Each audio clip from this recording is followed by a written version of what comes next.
Assalamualaikum warahmatullahi wabarakatuh. Rasio kompresi pada mesin pembakaran dalam adalah perbandingan antara volume ruang bakar terbesar dengan volume ruang bakar terkecil. Pada mesin 4 tak, volume ini dihitung dari total volume ruang bakar ketika piston berada di titik mati bawah dibandingkan dengan volume sisa ketika piston berada di titik mati atas. Ruang bakar dengan kapasitas yang sama dapat memiliki rasio kompresi yang berbeda jika volume ruang bakar terkecilnya berbeda.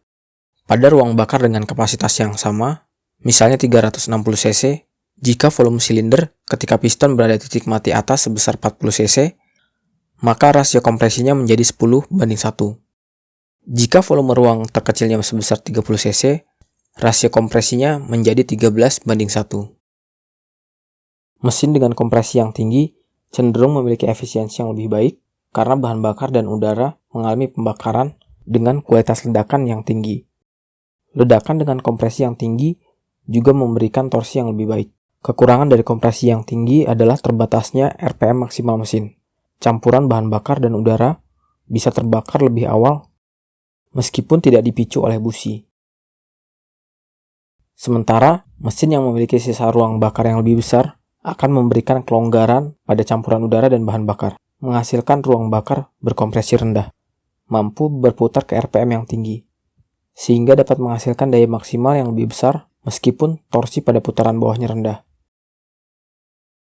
Mesin dengan rasio kompresi yang rendah biasanya sengaja dirancang agar menghasilkan daya maksimal dengan menambahkan turbocharger.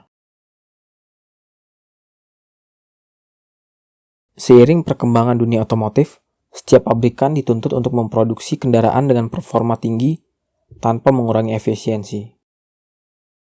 Nissan mengembangkan teknologi variable compression agar dapat menghasilkan mesin yang memiliki efisiensi yang tinggi dan juga mampu menghasilkan daya yang sangat besar jika diperlukan.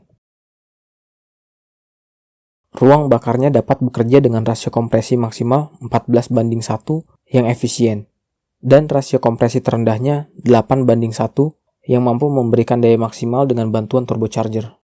Untuk mendapatkan kompresi yang rendah, pada mekanisme variable compression sangat berbeda dibandingkan dengan pabrikan lain, yang biasanya mengandalkan manipulasi noken as agar katup tertutup lebih lama dan mendorong bahan bakar kembali ke saluran intake manifold, mengurangi kapasitas masuknya campuran bahan bakar dan udara. Variable compression yang dikembangkan oleh Nissan dilakukan dengan merubah posisi lintasan piston melalui rekayasa yang kompleks pada kruk as. Batang piston tidak terhubung langsung dengan kruk as. Piston menggunakan sistem multilink untuk menggerakkan kruk as. Multilink ini diatur gerakannya oleh lengan penghubung yang disebut control link. Posisi control link ini diatur oleh sebuah poros yang disebut control shaft yang berputar dengan sudut tertentu untuk mengatur ketinggian control link. Dan control shaft ini digerakkan oleh sebuah motor listrik yang berfungsi sebagai aktuator melalui penghubung yang disebut aktuator link.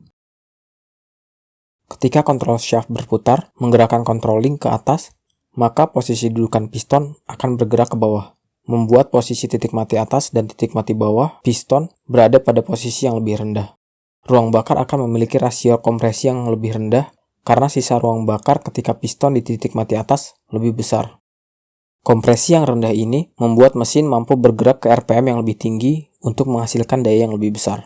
Sisa ruang yang lebih besar juga dimaksimalkan dengan penggunaan turbocharger, membuat mesin ini mampu memompa lebih banyak campuran bahan bakar dan udara ke ruang bakar pada putaran tinggi. Ketika kendaraan tidak membutuhkan daya yang besar, motor listrik akan menggerakkan control shaft untuk menurunkan posisi control link, sehingga posisi dudukan piston yang berlawanan akan bergerak ke posisi yang lebih tinggi.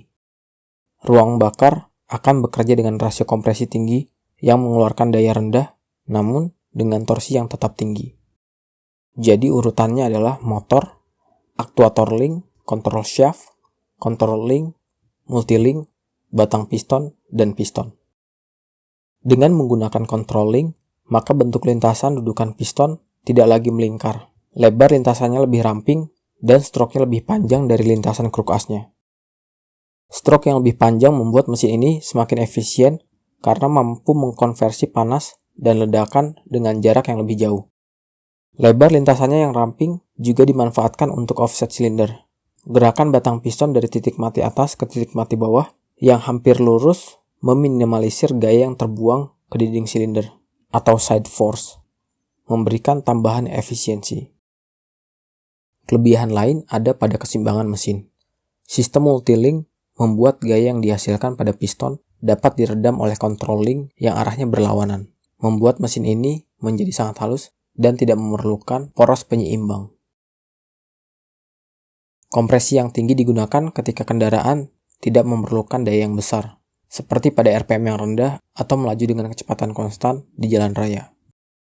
Ketika memerlukan daya yang tinggi, misalnya saat berakselerasi secara agresif, kompresi yang rendah digunakan untuk meminimalisir knocking dan juga memaksimalkan peran turbocharger untuk memasukkan campuran udara dan bahan bakar sebanyak mungkin ke ruang bakar.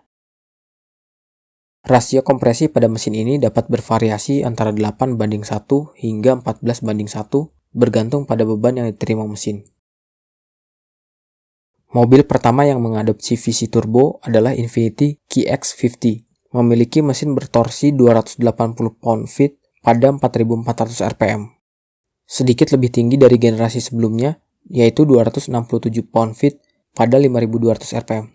Torsi puncaknya terjadi di RPM yang sangat rendah, membuat mesin VC turbo jauh lebih responsif dari mesin generasi sebelumnya.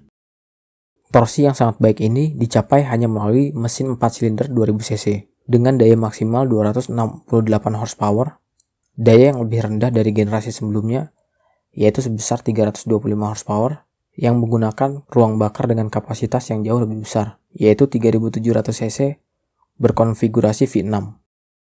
Mesin ini juga diterapkan pada Nissan Altima.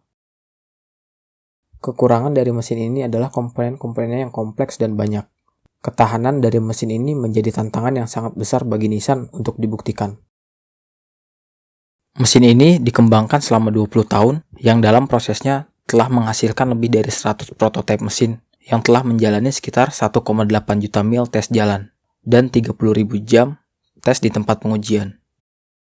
Membuat Nissan sangat percaya diri dengan ketahanan mesin ini, yang akan menjadi standar baru pada brand kendaraan mewah Nissan, yaitu Infiniti. Teknologi ini membuat Nissan Group mampu memproduksi kendaraan yang dapat menyaingi pabrikan lain yang menggunakan teknologi baru seperti Skyactiv, EcoBoost, Dynamic Force, dan lain-lain. Sekian dulu videonya, silahkan komen jika ada yang salah. Semoga waktu Anda bermanfaat. Wassalamualaikum warahmatullahi wabarakatuh.